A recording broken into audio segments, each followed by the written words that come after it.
പരിശുദ്ധതയുടെ പറുദീസയിലേക്ക് ഏവർക്കും സ്വാഗതം. വിശുദ്ധ കെമില്ലസിനെ കുറിച്ചാണ് നാം ഇന്നത്തെ ഈ ഒരു എപ്പിസോഡിൽ കേൾക്കുക. ലൗകിക സുഖങ്ങളെ അതിജീവിച്ച് ആത്മീയ ജീവിതത്തിലൂടെ തൻ്റെ ലൗകികമായ പ്രലോഭനങ്ങളെല്ലാം അതിജീവിച്ചുകൊണ്ട് വിശുദ്ധിയുടെ വഴികൾ പിന്നിട്ട ഒരു വിശുദ്ധൻ, വിശുദ്ധ കെമില്ലസ്.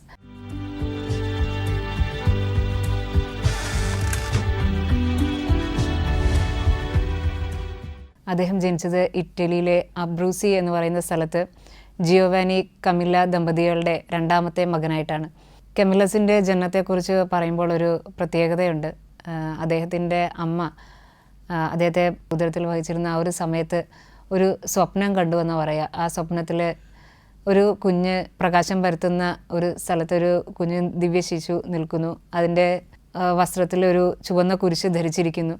എന്നിട്ട് ആ കുഞ്ഞിനോടൊപ്പം തന്നെ ഇതുപോലെ ചുവന്ന കുരിശ് ധരിച്ച ഏതാനും പേര് ആ കുഞ്ഞിനെ പിന്തുടർന്ന് പോകുന്നതായും ആ കുഞ്ഞ് പുഞ്ചിരിച്ചുകൊണ്ട് കടന്നു പോകുന്നതായിട്ടുള്ള ഒരു സ്വപ്നം അമ്മ കാണുന്നുണ്ട്. അപ്പോൾ ഈ സ്വപ്നം കാണുന്ന സമയത്ത് കമില്ല വിചാരിക്കുക എന്തോ ഒരു വിപത്ത് തൻ്റെ കുടുംബത്തിലേക്ക് വരാൻ പോകുന്നു, ചിലപ്പോൾ അത് വല്ലതും ദൈവം കാണിച്ചതായിരിക്കുമെന്നാണ് കമില്ല കരുതുക. കെമില്ലസിൻ്റെ മാതാപിതാക്കളുടെ ആ ഒരു ജീവിതത്തെക്കുറിച്ച് പറയുകയാണെങ്കിൽ പ്രത്യേകിച്ച് സന്തോഷകരമായൊരു അനുഭവമൊന്നും കെമില്ലസിൻ്റെ അമ്മയായ കെമില്ലയ്ക്ക് തൻ്റെ ഭർത്താവിൽ നിന്ന് ലഭിച്ചിരുന്നില്ല. കാര്യം അദ്ദേഹം ഒരു പട്ടാളക്കാരനായിരുന്നു. വളരെ കാർക്കശ്യമുള്ള ഒരു സ്വഭാവക്കാരനായിരുന്നു അദ്ദേഹം. അപ്പോൾ എപ്പോഴും ദേഷ്യപ്പെടുകയും വഴക്കിടുകയും അടിക്കുകയൊക്കെ ചെയ്തിരുന്നു. അപ്പോൾ സന്തോഷകരമായ ഓർമ്മകളൊന്നും അവരുടെ ജീവിതത്തിൽ ഉണ്ടായിട്ടില്ല എന്നാണ് പറയുന്നത്. അങ്ങനെ 1550 മെയ് 25 അവരുടെ രണ്ടാമത്തെ മകനായിട്ട് കെമില്ലസ് ജനിക്കുന്നത്. അന്ന് കെമില്ലസിൻ്റെ അമ്മ കെമില്ലയ്ക്ക് 60 വയസ്സാണ് പ്രായം. അങ്ങനെ പ്രത്യേകമായിട്ടുള്ള ഒരു ദൈവനിയോഗപ്രകാരമാണ് കെമില്ലസ് ജനിക്കുന്നതെങ്കിലും അദ്ദേഹത്തിൻ്റെ ആദ്യ കാലഘട്ടങ്ങൾ കാണുമ്പോൾ നമ്മൾക്ക് ഒരുപക്ഷെ ഈ ഒരു കാര്യത്തിൽ ഒരുപാട് സംശയം തോന്നാം. കാര്യം വളരെ വഴിവിട്ട ഒരു ജീവിതമായിരുന്നു കെമില്ലസിൻ്റെ അപ്പൻ ജിയോവാനി നയിച്ചിരുന്നത്. അദ്ദേഹം ഒരു പട്ടാളക്കാരനായിരുന്നു. അപ്പോൾ അമ്മ വളരെ വേദനയോടുകൂടിയാണ് അദ്ദേഹത്തിന് വേണ്ടിയിട്ട് പ്രാർത്ഥിച്ചിരുന്നത്. അമ്മ ഒരു നന്നായി പ്രാർത്ഥിക്കുന്ന ഒരു വ്യക്തിയായിരുന്നു. അപ്പോൾ തന്നെ ഭർത്താവിന് വേണ്ടിയിട്ട് അമ്മ വളരെ തീക്ഷ്ണതയോടുകൂടി പ്രാർത്ഥിച്ചിരുന്നു. അതോടൊപ്പം തന്നെ തൻ്റെ ഇളയ മകൻ കെമില്ലസും വളർന്നു വന്നത് ഏകദേശം ഇതേ ഒരു സ്വഭാവ രീതിയിൽ തന്നെയായിരുന്നു. കാര്യം അപ്പനെ തന്നെ അനുകരിച്ച് തന്നെയാണ് കെമില്ലസും വളർന്നു വന്നത്. അപ്പോൾ ഇവരുടെ അപ്പൻ്റെയും മകൻ്റെയും ആ ഒരു സ്വഭാവ രീതി കണ്ട് അമ്മ വളരെയധികം വേദനിക്കുകയും പ്രാർത്ഥിക്കുകയൊക്കെ ചെയ്തിരുന്നു. വളരെയധികം വഴിവിട്ട ഒരു ജീവിതമായിരുന്നു അവർ നയിച്ചിരുന്നത്. അങ്ങനെ കെമില്ലസിന് ഏകദേശം 12 വയസ്സ് പ്രായമാകുമ്പോൾ കെമില്ലസിന് തൻ്റെ പ്രിയപ്പെട്ട അമ്മയെ നഷ്ടപ്പെടുകയാണ്. അപ്പോൾ ഈ ഒരു അമ്മയുടെ മരണശേഷം കെമില്ലസിന് വളരെയധികം ദുഃഖമുണ്ടായി. കാര്യം തന്നെ അത് ഏറ്റവും അധികം സ്നേഹിച്ചിരുന്ന വ്യക്തി ഇനി ഈ ലോകത്തിൽ തന്നോടൊപ്പം ഇല്ല. പക്ഷേ മറ്റൊരു വശത്ത് കെമില്ലസിന് ഇത് വളരെ സന്തോഷം നൽകുന്ന ഒരു കാര്യം കൂടിയായിരുന്നു. കാര്യം കെമില്ലസ് വഴിവിട്ട ഒരു ജീവിതം നയിച്ചിരുന്നു എന്ന് നമ്മൾ പറഞ്ഞു. അപ്പോൾ അതിൽ നിന്നൊക്കെ തന്നെ എപ്പോഴും പിന്നോട്ട് വലിച്ചിരുന്നത്, നിയന്ത്രിക്കാനായിട്ട് ശ്രമിച്ചിരുന്നത് കെമില്ലസിൻ്റെ അമ്മയായിരുന്നു. അപ്പോൾ ഇനി തന്നെ അങ്ങനെ തനിക്ക് ഇഷ്ടമുള്ളതുപോലെ നടക്കാം, ഇനി തന്നെ നിയന്ത്രിക്കാനായിട്ട് ആരുമില്ല, തനിക്ക് കൂടുതൽ സ്വാതന്ത്ര്യം ലഭിച്ചു എന്നുള്ള ഒരു കാര്യം കൂടി കെമില്ലസിന് ലഭിച്ചപ്പോൾ കെമില്ലസിന് വളരെയധികം സന്തോഷം തോന്നി. അങ്ങനെ അമ്മയുടെ മരണശേഷം കെമില്ലസും അപ്പനും കൂടി വളരെ മോശമായ രീതിയിൽ തന്നെയാണ് അവരുടെ ജീവിതം നയിച്ചിരുന്നത്. അങ്ങനെ ഒരിക്കൽ അവർ വിദേശത്തേക്ക് ഒരു യാത്ര പോകുന്നുണ്ട്. അങ്ങനെ വിദേശത്തെ യാത്ര പോകുന്ന മദ്യപാനവും ചൂതുകളിയും ഇങ്ങനെ എല്ലാ കാര്യങ്ങളും ഏതെല്ലാം മോശപ്പെട്ട വഴികളിൽ പോകാമോ അതെല്ലാം രണ്ടുപേരും വളരെ നല്ല രീതിയിൽ തന്നെ അങ്ങനെയുള്ളൊരു ജീവിതമായിരുന്നു രണ്ടുപേരും നയിച്ചിരുന്നത്. അപ്പോൾ ആ ഒരു യാത്രയിൽ കഴിഞ്ഞ് അവരിങ്ങനെ വളരെ അർമാദിച്ച് തിരിച്ചു വരുന്ന സമയത്ത് പെട്ടെന്ന് തിരിച്ചു വരുന്ന ആ ഒരു വേളയിലാണ് പെട്ടെന്ന് കെമില്ലസിൻ്റെ അപ്പൻ സുഖമില്ലാതാകുന്നത്. അങ്ങനെ അദ്ദേഹത്തിന് ഇങ്ങനെ തിരിച്ചു വരുന്ന സമയത്തുള്ള ആ ഒരു രോഗാവസ്ഥയിൽ പെട്ടെന്ന് തന്നെ വീട്ടിലേക്ക് എത്തിക്കാനുള്ള ഒരു സിറ്റുവേഷൻ അന്ന് ഉണ്ടായിരുന്നില്ല. അപ്പോൾ വരുന്ന വഴിയിൽ തന്നെ അദ്ദേഹത്തിൻ്റെ ഒരു സുഹൃത്തിൻ്റെ വീട്ടിൽ കയറുകയും അവിടെ പെട്ടെന്ന് അഭയം പ്രാപിക്കുകയും ചെയ്യുന്നു. അങ്ങനെ അവിടെ വെച്ച് അദ്ദേഹത്തിൻ്റെ സുഹൃത്ത് അദ്ദേഹത്തെ ശുശ്രൂഷിക്കുകയും കെമില്ലസിന് പിതാവിനൊന്നും സംഭവിക്കില്ല എന്നുള്ളൊരു പ്രതീക്ഷയായിരുന്നു. പക്ഷേ അവിടെ വെച്ച് പിതാവിൻ്റെ അവസ്ഥ വളരെ മോശമായി തീരുകയും അദ്ദേഹത്തിൻ്റെ സുഹൃത്ത് പെട്ടെന്ന് തന്നെ ഒരു വൈദികനെ വിളിച്ച് അദ്ദേഹത്തിന് അന്ത്യകൂദാശ നൽകി ഇദ്ദേഹം കുമ്പസാരിച്ച് ഒരുങ്ങി ഉടനെ തന്നെ അദ്ദേഹം മരണപ്പെടുകയും ചെയ്യുന്നു. അപ്പോൾ ഈ ഒരു സംഭവത്തിന് ശേഷമാണ് കെമില്ലസിന് തൻ്റെ ജീവിതത്തിലൊരു വലിയൊരു മാറ്റം സംഭവിക്കുക. കാരണം വളരെ മോശമായൊരു ജീവിതമാണ് തൻ്റെ അപ്പൻ നയിച്ചിരുന്നതെന്ന് കെമില്ലസ് കണ്ടു. അപ്പോൾ അതാണ് ജീവിതം എന്നാണ് കെമില്ലസ് ധരിച്ചിരുന്നത്. പക്ഷേ അന്ത്യദിനങ്ങൾ അടുത്തപ്പോൾ വളരെ നല്ല രീതിയിൽ ഒരു ക്രിസ്തീയമായ ഒരു മരണം അപ്പന് ലഭിക്കുകയുണ്ടായി. അപ്പോൾ എന്തുകൊണ്ടാണ് ഇങ്ങനെ സംഭവിക്കുന്നത്, അപ്പനിൽ ഈ ഒരു മാറ്റം ആ അവസാന നിമിഷത്തിൽ എന്തുകൊണ്ടുണ്ടായി എന്നുള്ളൊരു കാര്യം കെമില്ലസിനെ വളരെയധികം ചിന്തിപ്പിച്ചു. അപ്പോൾ കെമില്ലസിന് മനസ്സിലായി ശരിക്കും താൻ പോകേണ്ട വഴി ഇതാണെന്നുള്ള ഒരു ചിന്ത കെമില്ലസിന് മനസ്സിൻ്റെ ഉള്ളിൽ എവിടെയോ ഉണ്ടായി. പക്ഷേ സ്വഭാവം ഇപ്രകാരമായിരുന്നുകൊണ്ട് തന്നെ കെമില്ലസിന് പൂർണ്ണമായിട്ടും ഉടനെ തന്നെ ഒരു മാറ്റം ഉണ്ടായില്ല. അങ്ങനെ കെമില്ലസ് തൻ്റെ അപ്പനെ അടക്കിയ മൃതസംസ്കാരമെല്ലാം കഴിഞ്ഞ് കെമില്ലസ് തിരിച്ചു വരുമ്പോൾ കെമില്ലസ് ഒരു തീരുമാനം എടുത്തു, തനിക്ക് ഒരു സന്യാസിയാകണം, ഒരു വൈദികനായി തീരണമെന്ന്. അങ്ങനെ തിരിച്ചു വരുന്ന വഴിയിൽ അദ്ദേഹം ഒരു ഫ്രാൻസിസ്കൻ സന്യാസിയെ കണ്ടുമുട്ടുകയും തൻ്റെ ഒരു ആഗ്രഹമെല്ലാം അദ്ദേഹത്തോട് പറയുകയും ചെയ്യുന്നുണ്ട്. അപ്പോൾ കെമില്ലസ് എല്ലാ രീതിയിലും ദുഷ്പേര് ലഭിച്ചിരുന്ന ഒരു കാലഘട്ടമാണത്. അപ്പോൾ ഇതെല്ലാം തിരിച്ചറിഞ്ഞ് സന്യാസി പറയും, നിനക്ക് ആശ്രമത്തിൽ തന്നെ തുടരാം, പക്ഷേ ഒരു പരീക്ഷണ കാലഘട്ടം ഇതിനായിട്ട് നിനക്ക് ഉണ്ടായിരിക്കും. അപ്പോൾ ആ ഒരു പരീക്ഷണ കാലഘട്ടം നീ വിജയിച്ചു കഴിഞ്ഞെന്നാൽ നിനക്ക് ഉറപ്പായിട്ടും ഇവിടെ തുടരാനായിട്ട് സാധിക്കുമെന്ന് അദ്ദേഹം കെമില്ലസിനോട് പറയുന്നു. അങ്ങനെ ഈ പരീക്ഷണ കാലഘട്ടത്തിൽ കെമില്ലസിന് പൂർണ്ണമായിട്ടും വിജയിക്കാനായിട്ട് സാധിക്കുന്നില്ല. കാര്യം കുറച്ച് നാളുകൾ കഴിയുമ്പോൾ സ്വാഭാവികമായും കെമില്ലസിൻ്റെ ആ ഒരു പഴയ സ്വഭാവം കെമില്ലസ് പുറത്തെടുത്ത് തുടങ്ങി. അങ്ങനെ ആശ്രമത്തിൻ്റെ ആ ഒരു ജീവിത രീതിയുമായിട്ട് ചേർന്ന് പോകാത്ത ഒരു ജീവിതശൈലിയായിരുന്നു കെമില്ലസിനുണ്ടായിരുന്നത്. അങ്ങനെ അതിനെ തുടർന്ന് ഫ്രാൻസിസ്കൻ സഭയിൽ നിന്ന് അദ്ദേഹത്തെ പറഞ്ഞു വിടുന്നു. അങ്ങനെ ഈ ഒരു കാര്യം കെമില്ലസിന് വളരെയധികം വേദനയും മനസ്സിൽ മുറിവ് ഏൽപ്പിക്കുകയുണ്ടായി. അങ്ങനെ കെമില്ലസ് അവിടെ നിന്ന് തിരിച്ചു വരുമ്പോൾ കെമില്ലസ് മനസ്സിൽ ഉറപ്പിക്കുന്നു, ഞാനിനി ഒരിക്കലും തന്നെ ഇങ്ങനെ ഇറക്കി വിട്ട ഈ ഒരു സന്യാസ സഭയിലേക്ക് തിരിച്ചു വരുന്ന പ്രശ്നമേ ഇല്ല എന്ന് ഉറപ്പിച്ചുകൊണ്ട് തന്നെ കെമില്ലസ് വളരെ ദേഷ്യത്തോടു കൂടി തന്നെയാണ് ആ ഒരു സഭ വിട്ട് പുറത്തേക്ക് പോകുന്നത്.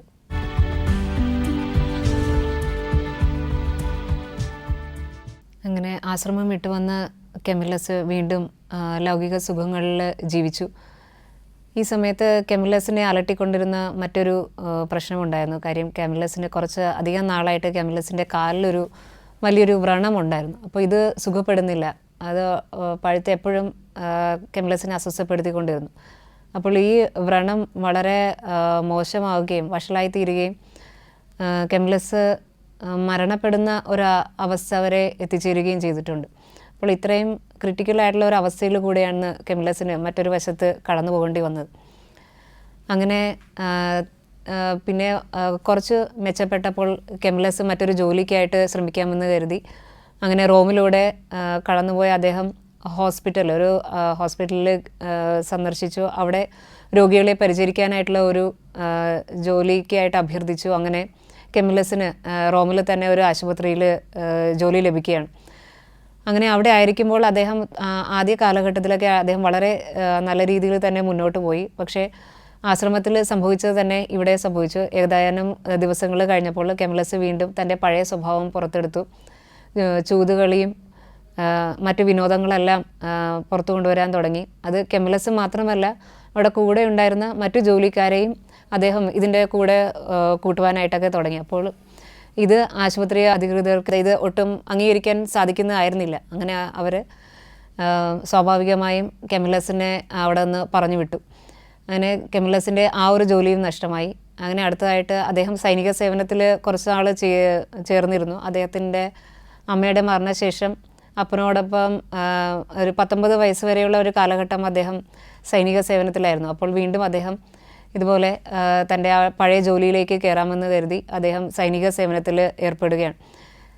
ഈ സമയത്ത് വളരെ ഒരു ക്രൈസിസ് ഈ ഒരു സൈനികരുടെ ഇടയിൽ ഉണ്ടായിരുന്നു. കാര്യം അവർക്ക് തന്നെ ഭക്ഷിക്കാനായിട്ട് ആവശ്യമായ ഭക്ഷണമോ ഒന്നും ലഭിച്ചിരുന്നില്ല. അപ്പോൾ ഇങ്ങനെയാണ് പറയുന്നത്, അവർ കരൾ വരെ കുത്തിക്കീറി, മനുഷ്യൻ്റെ കരൾ കുത്തിക്കീറി കഴിക്കുന്ന ഒരു അവസ്ഥ. അത്രയും മോശപ്പെട്ടൊരു അവസ്ഥയിലൂടെയായിരുന്നു സൈനികരുടെ ജീവിതം കടന്നുപോയത്. അങ്ങനെ അവിടെ കുറച്ച് നാൾ കഴിഞ്ഞപ്പോൾ തന്നെ കെമില്ലസിന് മനസ്സിലായി തനിക്ക് ഇവിടെയും തുടരാനാകില്ല എന്ന്. അങ്ങനെ കെമില്ലസ് ആ ഒരു തൻ്റെ സൈനിക ജീവിതവും ഉപേക്ഷിച്ച് പിന്നീട് ആകപ്പാടെ ഉള്ള ഒരു വഴിയെന്ന് പറയുന്നത് ഭിക്ഷയാചിക്കുക എന്നുള്ളതായിരുന്നു. അങ്ങനെ അദ്ദേഹം റോമിലെ തെരുവുകളിലൂടെ ഭിക്ഷയാചിക്കാൻ തുടങ്ങി. അപ്പോൾ ഈ സമയത്ത് കെമിലസിന് മറ്റൊരു സുഹൃത്തിനെയും കൂടെ ലഭിക്കുന്നുണ്ട്. അങ്ങനെ ഇവരുടെ ഭിക്ഷയാചിക്കുന്നതിനോടൊപ്പം തന്നെ അവരുടെ മറ്റ് കാര്യങ്ങൾ, ലൗകികമായിട്ടുള്ള കാര്യങ്ങളെല്ലാം വളരെ നല്ല രീതിയിൽ തന്നെ പോയിക്കൊണ്ടിരുന്നു. അങ്ങനെ ഒരിക്കൽ ഇതുപോലെ ഭിക്ഷയച്ചുകൊണ്ടിരുന്നപ്പോൾ അന്റോണിയോ എന്ന് പറയുന്ന ഒരു മനുഷ്യൻ കെമിലസിനെ കാണുന്നുണ്ട്. ഇത് കെമിലസിൻ്റെ ജീവിതത്തിലൊരു വഴിത്തിരിവായി തീരുകയാണ്. അപ്പോൾ അന്റോണിയോ കാണുമ്പോൾ ചോദിക്കുന്നുണ്ട്, നിന്നെ ഞാൻ മറ്റെവിടെയോ വെച്ച് കണ്ടിട്ടുണ്ടല്ലോ എന്ന് കെമിലസിനോട് ചോദിക്കും. കെമിലസ് പറയും, താങ്കൾ എന്നെ കണ്ടിട്ടുണ്ടാകാൻ സാധ്യതയുണ്ട്, കാര്യം ഞാൻ ഇവിടെ മാത്രമല്ല മറ്റ് പല സ്ഥലങ്ങളിൽ ഇതുപോലെ ഭിക്ഷ അയച്ച് നടക്കാറുണ്ട്. അങ്ങനെ കെമിലസിൻ്റെ ജീവിതം ചെറിയൊരു രീതിയിൽ അദ്ദേഹത്തിൻ്റെ മുന്നിൽ വിവരിക്കുകയാണ്. കേട്ട ഉടനെ തന്നെ അന്റോണിയോ കെമിലസിനോട് ഒരു ആശ്രമത്തിൻ്റെ പേര് പറയും. എന്നിട്ട് പറയും, ഞാൻ അന്റോണിയോ പറഞ്ഞു വിട്ടതാണ്, അവിടെ ചെന്ന് ജോലിക്കായിട്ട് ശ്രമിക്കാനായിട്ട് പറയും. അങ്ങനെ കെമിലസ് ആ ആശ്രമത്തിലേക്ക് കടന്നു ചെല്ലുകയാണ്. അപ്പോൾ കെമിലസ് തൻ്റെ ഭിക്ഷയാചിക്കുന്ന ആ ഒരു ജോലി മതിയാക്കി മറ്റൊരു ജോലിക്ക് പ്രവേശിക്കാൻ പോകുന്നു എന്ന് കേട്ടപ്പോൾ അദ്ദേഹത്തിൻ്റെ കൂടെയുള്ള സുഹൃത്തിന് ഒട്ടും തന്നെ അത് അംഗീകരിക്കാൻ സാധിച്ചില്ല. കെമിലസിനെ പല രീതിയിൽ അതിൽ നിന്ന് പിന്തിരിപ്പിക്കാനായിട്ട് സുഹൃത്ത് ശ്രമിച്ചു.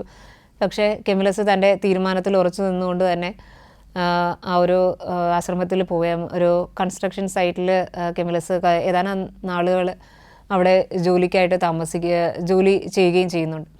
അങ്ങനെ ഈ ഒരു കാലഘട്ടത്തിൽ കെമിലസിന് യാദൃശ്ചികമായിട്ട് ഒരു സന്ദേശം കൈമാറുവാനായിട്ട് മറ്റൊരു ആശ്രമത്തിലേക്ക് പോകേണ്ടതായി വന്നു. അങ്ങനെ ആ ആശ്രമത്തിൽ ചെന്നപ്പോൾ അവിടെ വെച്ചൊരു സന്യാസ വൈദികനെ കണ്ട് അദ്ദേഹം സംസാരിക്കാൻ ഇടവരുന്നു. അപ്പോൾ അദ്ദേഹത്തിന് കെമിലസിൻ്റെ ജീവിതം കേട്ടപ്പോൾ വളരെയധികം ഇഷ്ടം തോന്നി. കെമിലസിനെ കൂടെ കൂട്ടണമെന്നുള്ളൊരാഗ്രഹം അദ്ദേഹത്തിന് തോന്നി. അപ്പോൾ കെമിലസ് തൻ്റെ ആഗ്രഹവും പറയുന്നുണ്ട്. ഇതിനു മുമ്പുള്ള ഒരു കാലഘട്ടത്തിൽ കെമിലസ് നമ്മൾ കണ്ടു വളരെ വഴിവിട്ടൊരു ജീവിതമാണ് നയിച്ചിരുന്നതെന്ന്. പക്ഷേ ഈ ഒരു സ്ഥലത്ത് ആശ്രമത്തിൽ അദ്ദേഹം ജോലി ചെയ്തിരുന്ന സമയത്തൊന്നും കെമിലസ് ഒരിക്കൽ പോലും തെറ്റായ വഴിയിലൂടെ പോയിരുന്നില്ല. ബോധപൂർവം തൻ്റെ ലൗകികമായ എല്ലാ പ്രലോഭനങ്ങളും വളരെ ശക്തമായി തന്നെ കെമിലസ് അതിനെ എതിർത്ത് നിന്നു.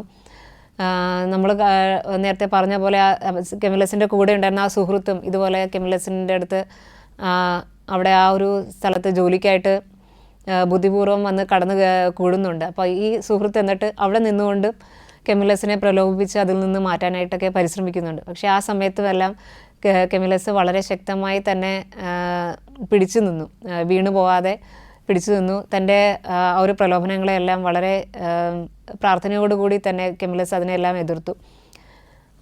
അങ്ങനെ ഈ ഒരു ആശ്രമത്തിലായിരുന്ന സമയത്താണ് ആ ഒരു സന്യാസ വൈദികനായിട്ട് സംസാരിക്കുമ്പോൾ കെമിലസ് തൻ്റെ ആഗ്രഹങ്ങളെല്ലാം പറയും. എന്നിട്ട് കെമിലസ് പറയുന്നതിൻ്റെ ഇടയ്ക്ക് ഇപ്രകാരം പറയുന്നുണ്ട്, ഞാൻ എല്ലാവിധ ലൗകിക സുഖങ്ങളിലൂടെയും ഞാൻ കടന്നു പോയിട്ടുണ്ട്, പക്ഷേ ഞാൻ ആരെയും ദ്രോഹിച്ചിട്ടില്ല എന്ന് പറയും. അപ്പോൾ ആ സന്യാസ വൈദികൻ ഇത്രമാത്രം പറയും, പക്ഷേ നിന്നെ മാത്രം. അതായത് കെമിലസിൻ്റെ ആ ഒരു സ്വന്തം ആത്മാവിനെ തന്നെയാണ് ഇത്രയും നാൾ ദ്രോഹിച്ചിരുന്നത്. ആ ഒരു കാര്യം കെമിലസിനെ വളരെയധികം വൈദികൻ പറഞ്ഞ ഒരു കാര്യം കെമിലസിനെ നന്നായിട്ട് സ്പർശിക്കുന്നുണ്ട്. പിന്നീട് കെമിലസ് തനിക്ക് തൻ്റെ ഒരു ജീവിതം ഇനി വൈദികനായി തീരണമെന്നുള്ള ഒരു ആഗ്രഹത്തിൽ എത്തിച്ചേരുകയും ഇനി വൈദികനായി തുടരണം എന്ന് അദ്ദേഹത്തോട് ആവശ്യപ്പെടുകയും ചെയ്യുന്നു. അങ്ങനെ കെമിലസിന് അവരുടെ സഭയിൽ പ്രവേശനം ലഭിക്കുന്നു. അങ്ങനെ സന്തോഷപൂർവ്വം കെമിലസ് തൻ്റെ ഉത്തരവാദിത്തങ്ങളും തൻ്റെ സേവനങ്ങളെല്ലാം ആ ഒരു ആശ്രമത്തിൽ തുടർന്നുകൊണ്ട് പോകുമ്പോഴാണ് വീണ്ടും കെമിലസിനെ തൻ്റെ ആ ഒരു കാലിലെ ആ ഒരു വ്രണം അലട്ടിക്കൊണ്ടിരിക്കുന്നത്. വീണ്ടും അസുഖക്കാരനായി തീരുന്നു. അങ്ങനെ ആശ്രമത്തിലുള്ളവർക്ക് കെമിലസിനെ അവിടെ തുടരാനായിട്ട് പിന്നെയും അനുവദിക്കാൻ സാധിക്കില്ലായിരുന്നു. അങ്ങനെ വീണ്ടും കെമിലസിന് ആ ആശ്രമം വിടേണ്ടി വന്നു. അങ്ങനെ വേദനയോടുകൂടിയാണെങ്കിലും കെമിലസ് അവിടെ നിന്ന് വിടുകയും പിന്നീട് മറ്റൊരു ആശുപത്രിയിൽ തൻ്റെ സേവനം ആരംഭിക്കുകയും ചെയ്യുന്നു. ഈ സമയത്ത് ആണ് കെമിലസ് മറ്റൊരു വിശുദ്ധനെ കണ്ടുമുട്ടുന്നത്, വിശുദ്ധ ഫിലിപ്പ് നേരി. അങ്ങനെ ഫിലിപ്പ്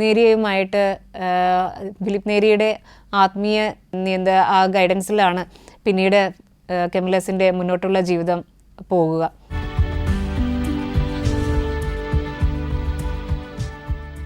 വിശുദ്ധ ഫിലിപ്പ് നേരിയുടെ സഹായത്തോടെ കെമിലസ് തൻ്റെ ജീവിതം കുറച്ചും കൂടി ക്രമീകരിക്കാനായിട്ട് ശ്രമിച്ചു. അതിനുശേഷം കെമിലസ് ആശ്രമത്തിൽ നിന്ന് പോകുന്ന ശേഷം അദ്ദേഹം മറ്റൊരു ആശുപത്രിയിൽ ജോലി അനുഷ്ഠിക്കാനായിട്ട് ആരംഭിച്ചു.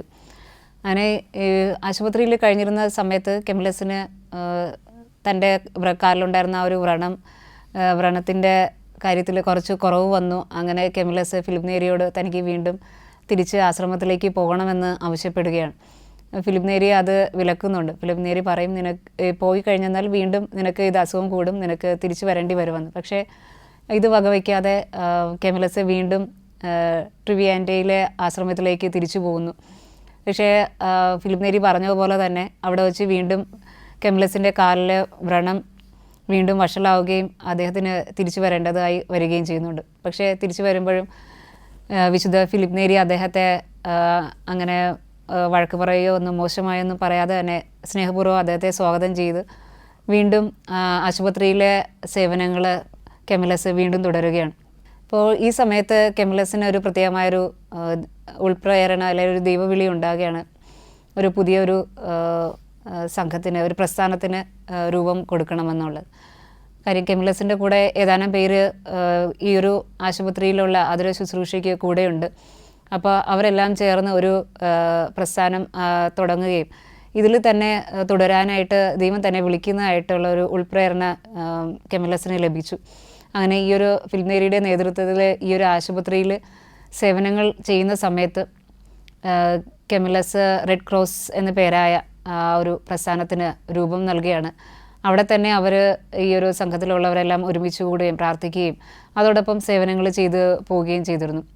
പക്ഷേ ഫിലിപ്പ് നേരിക്ക് ഈ ഒരു കാര്യം അവിടെ അനുവദിച്ചു കൊടുക്കാനായിട്ട് സാധിക്കുമായിരുന്നില്ല. അങ്ങനെ സാവധാനം അവർ അവിടെ നിന്ന് വിട്ടു മറ്റൊരു സ്ഥലത്തേക്ക് പോവുകയും അവിടെ ഒരു ചെറിയ പരിമിതമായ സൗകര്യങ്ങളിൽ തന്നെ റെഡ് ക്രോസ് പ്രസ്ഥാനത്തിലുള്ളവരെല്ലാവരും ചേർന്ന് ഒരുമിച്ച് വരികയും തങ്ങളുടെ സേവനങ്ങൾ തുടർന്നു കൊണ്ട് പോവുകയും അതോടൊപ്പം തന്നെ അനേകർ ഇവരോടൊപ്പം ചേരുകയും ചെയ്യുന്നുണ്ട്. അങ്ങനെ ഇവരുടെ ഒരു ശുശ്രൂഷ എന്ന് പറയുന്നത് ഇതൊക്കെയാണ്. അതായത് രോഗികളെ പരിചരിക്കുക, അവരുടെ വ്രണങ്ങൾ വച്ചു കെട്ടുക, തുണികൾ അലക്കുക, മെത്തകൾ മാറ്റി കൊടുക്കുക.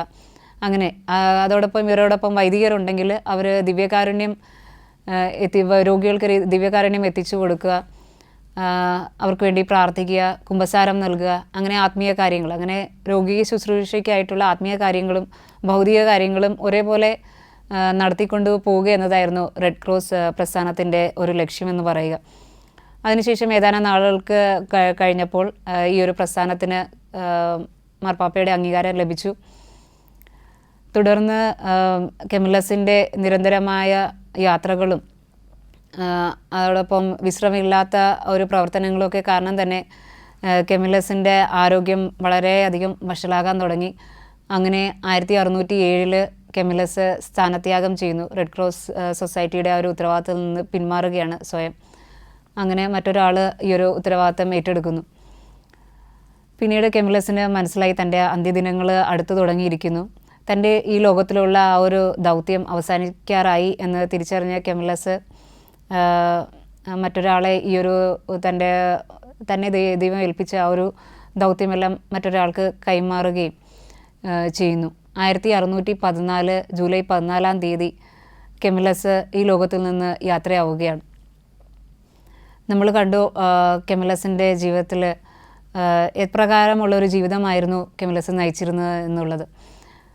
അത് നമ്മൾക്ക് ചിന്തിക്കാനാവുന്നതിന് അപ്പുറം ഒരു വിശുദ്ധൻ്റെ ജീവിതം ഇങ്ങനെയൊക്കെ ആയിരിക്കുമോ എന്ന് പോലും ഒരുപക്ഷെ നമ്മൾ കേൾക്കുമ്പോൾ നമ്മൾ വിചാരിച്ചേക്കാം. അതുപോലെയായിരുന്നു കെമിലസിൻ്റെ ജീവിതം എന്ന് പറയുന്നത്. നമ്മൾ കേട്ടിട്ടുണ്ടാവും, every saint has A past എന്ന് പറയും.